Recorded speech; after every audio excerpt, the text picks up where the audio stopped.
रात के 3 बजे थे। सुबह होने में अभी समय था। लावण्या की आंखों से नींद गायब थी और वह जानती थी कि बापू भी जाग रहे हैं। समय काटे कट नहीं रहा था।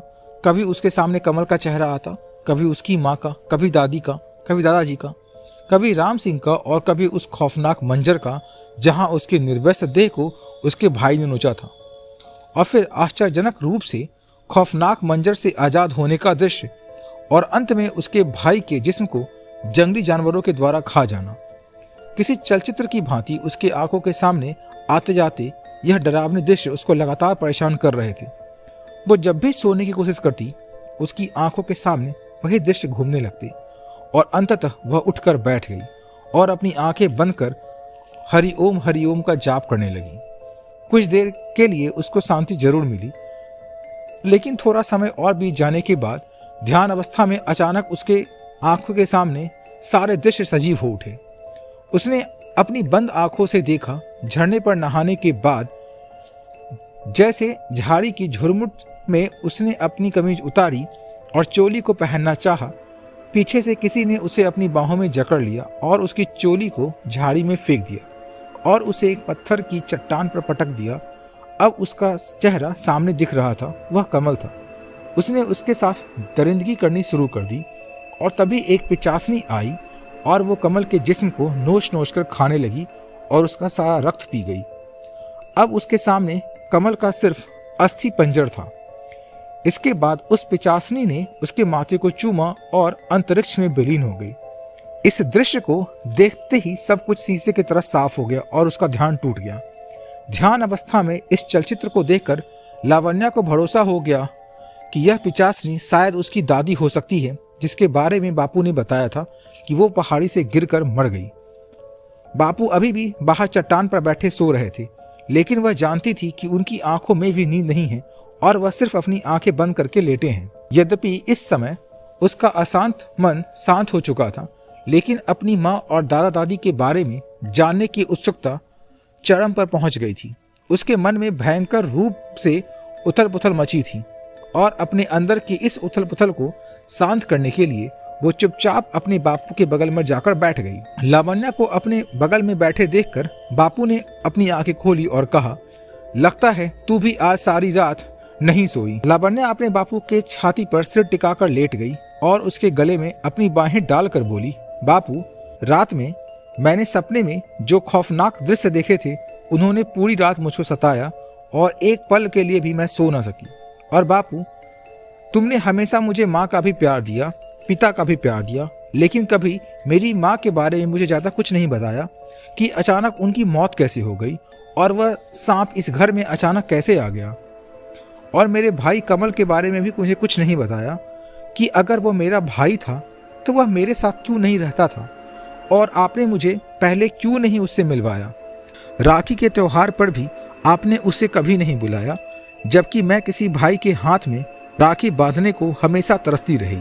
आपने क्यों हमेशा उसको मेरे से दूर रखा और क्यों वो जमींदार राम सिंह के घर रहता था। और अब चूंकि मैं यह जान गई हूँ कि कमल मेरा भाई था, तो मुझे उसके बारे में सारी बातें जाननी है। मेरे बापू, मेरे दादा दादी के बारे में भी आपने मुझे कभी कुछ नहीं बताया। सिर्फ इतना बताया कि मेरी दादी ने आत्महत्या कर ली थी, लेकिन बिना किसी कारण के। कोई क्यों अपनी जान देगा? उनकी मौत के पीछे जरूर कोई बहुत बड़ा कारण होगा। बापू, मुझे ये सारी बातें जाननी है। अभी तक मैं छोटी थी और शायद इसलिए इसके बारे में आपने मुझे कुछ नहीं बताया, लेकिन बापू, अब मैं बड़ी हो गई हूँ, जवान हो गई हूँ, समझदार हो गई हूँ और सही गलत समझ सकती हूँ। इसलिए बात चाहे अच्छी हो या अच्छी ना हो, आप मुझे सारी बातें बताओ, क्योंकि इन सारी बातों को जानना मेरे लिए अब जरूरी है और यह मेरा अधिकार भी है, क्योंकि अब मैं 18 की हो गई हूँ और बालिग हूँ। हरकू ने लावण्या के बालों में हाथ फेरते हुए कहा, हाँ, यह माना कि तू अब बच्ची नहीं है, जवान हो गई हो, बालिग हो गई है, लेकिन मेरी नज़र में आज भी तू बच्ची ही है और हमेशा बच्ची ही रहेगी। लेकिन बेटी, उन गड़े मुर्दों को उखाड़ने से क्या फायदा जिन्हें हमेशा के लिए मैंने भुला दिया है। तेरी माँ के बारे में मैंने कभी कुछ ज़्यादा नहीं बताया तुझको, क्योंकि मजबूरी में इंसान को बहुत सारी चीज़ों से समझौता करना पड़ता है और हमारी सबसे बड़ी मजबूरी थी हमारी गरीबी। और अपनी इस गरीबी के कारण ही हम आज भी जमींदार राम सिंह के कर्जदार हैं और हमारे बापू भी उनके कर्जदार थे। और इस कर्ज के कारण ही हमारा पूरा परिवार तबाह हो गया। बेटी, हमारे माँ बापू के पास अपना खेत था, अपना घर मकान था, घर में खुशियाँ थी और हमारे पास बहुत पैसा तो नहीं था लेकिन कोई अभाव भी ना था। लेकिन बेटी की शादी करने के लिए तेरे दादा के पास पैसा नहीं था। उन्होंने जमींदार राम सिंह से 10,000 का कर्ज लिया और उसके बाद से ही हमारा घर परिवार सब बर्बाद हो गया, खेत खलिहान सब बिक गया। और इसके बाद भी जब राम सिंह का कर्जा अदा ना हुआ तो उस कर्जे को भरने के लिए मैं राम सिंह का नौकर बन गया। और बेटी, फिलहाल इतना जानना ही तेरे लिए काफ़ी है, मैं आगे की कहानी नहीं बता पाऊंगा। कन्या बोली, लेकिन मैं तुम्हारी बेटी हूँ और एक लड़की का अपने पुरखों के बारे में सब कुछ जानना बहुत ज़रूरी होता है, उनकी आत्मा के शांति के लिए और उनका आशीर्वाद पाने के लिए, और अगर जीते जी उनकी कोई इच्छा अधूरी रह गई हो तो उसे पूरी करने के लिए। और बापू, इस समय सबसे बड़ा प्रश्न मेरे आगे यह है कि मेरी दादी ने आत्महत्या क्यों की थी, और इस प्रश्न का उत्तर जानना भी मेरे लिए बहुत ज़रूरी है क्योंकि मुझे लगता है कि उनकी आत्मा आज भी भटक रही है। और कल रात मेरी दादी ही मेरे सपनों में आई थी और मुझसे कुछ कहना चाहती थी लेकिन कह ना पाई। और बापू, शायद उनकी कोई इच्छा अधूरी रह गई है या उनके साथ कोई अन्याय हुआ है, इसलिए उनकी आत्मा भटक रही है। और बापू, शायद कमल की मौत का भी यही कारण है, क्योंकि कमल को किसी जंगली जानवर ने नहीं मारा है बल्कि उसको एक पिचासनी ने मारा है और उसे मारने के बाद वो उसे कच्चा चबा गई है और उसका सारा रक्त पी गई है। लावण्या की बात को सुनते ही हरखू चौंक गया और फिर डरते हुए बोला, शायद तू ठीक कह रही है, क्योंकि आज तक इस गांव में ऐसा कोई जानवर नहीं मिला जिसने इतनी बेरहमी से किसी की जान ली हो। लेकिन सवाल यह है बेटी कि अगर किसी पिचासनी ने कमल की जान ली है तो क्यों उसने ऐसा किया, और अगर यह सच है बेटी तो सबसे बड़ा प्रश्न यह है कि किसी पिचासनी से तो कोई इंसान लड़ भी नहीं सकता। और दूसरी बात यह है बेटी कि कमल राम सिंह का बेटा था। राम सिंह जैसा भी है लेकिन वह हमारे मालिक हैं और उनका हम पर बहुत एहसान है। आज भी हम उन्हीं के दी हुई रोटियां खा रहे हैं और नमक का फर्ज तो हमें अदा करना ही होगा। लावण्या ने कहा, मुझे लगता है कि आप बहुत सीधे साधे हो बापू और इस दुनिया की चालाकी को नहीं समझते। हम बचपन से रूखा सूखा खाकर पले हैं, जबकि इस गांव का जमींदार राम सिंह आपका मालिक है, लेकिन आज तक उसने आपको क्या दिया? और बापू, तुमने तो कभी राम सिंह के बारे में मुझे कुछ नहीं बताया, लेकिन अब मैं उसके बारे में बहुत कुछ जानती हूँ, क्योंकि जैसा बाप होता है वैसा ही बेटा भी होता है। हरखू चौंक कर बोला, तू क्या जानती है राम सिंह के बारे में और कैसे जानती है? तेरे कहने का अर्थ क्या है? लावण्या ने कहा, अगर आप वादा करो कि आप हमें हमारी माँ, हमारे दादी दादा की सच्ची कहानी बताओगे, तभी मैं आपको बताऊंगी कि राम सिंह अच्छा आदमी क्यों नहीं है। और दूसरी बात यह है बापू कि एक गलत आदमी का साथ देने वाला भी दुराचारी और पापी होता है। हरखू गुस्से से बोला, यह किस तरह की बातें कर रही है तू? और क्या मैं दुराचारी और पापी हूँ? तुझे शर्म नहीं आती अपने बापू से इस तरह की बात करते हुए? लावण्या बोली, तुम मेरे बहुत अच्छे बापू हो, लेकिन अनजाने में ही एक पापी का साथ दे रहे हो। और मैं सिर्फ यही चाहती हूँ बापू कि एक गलत इंसान का साथ देना इंसान को पाप के दलदल में ढकेल देता है। हरखू ने कहा, तू पहेलियां ना बुझा और सही सही बता, तू कहना क्या चाहती है?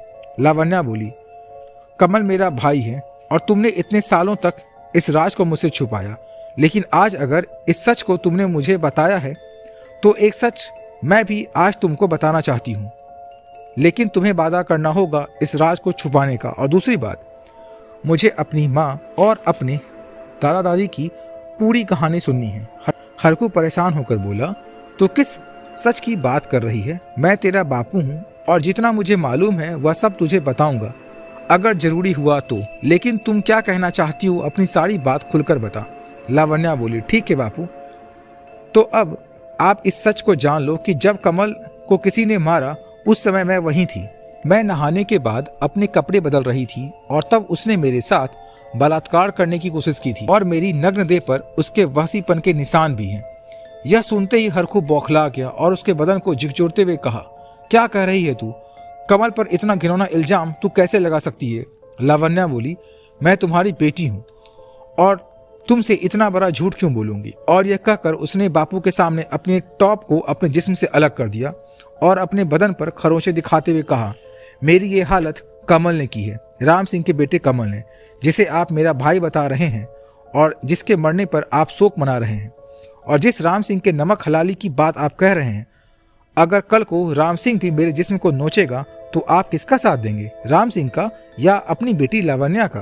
हरखू ने लावण्या के सीने पर जख्मों को देखा तो अपने मुंह को दूसरी ओर घुमाकर बोला, पहले अपने कपड़े पहन, और अगर यह सच है तो इस बात को किसी से ना कहना, वरना ना तू जिंदा बचेगी और ना मैं। लावण्या ने अपने तन को ढकने के बाद कहा, बापू यह सच्चाई है राम सिंह के बेटे की, कमल की, जिसे आप मेरा भाई कह रहे हैं, लेकिन वह मेरा भाई कैसे हो सकता है जिसने अपनी बहन को इतने घाव दिए हों? हरखू ने कहा, इसका मतलब जो यह हुआ, तू कमल के कातिल को भी जानती है और उसकी लाश कहाँ गायब हो गई यह बात तुझे मालूम है? लावण्या ने कहा, हाँ मुझे सब मालूम है, और कुछ बातें जो मुझे नहीं मालूम थी आज वह बातें भी मुझे मालूम है।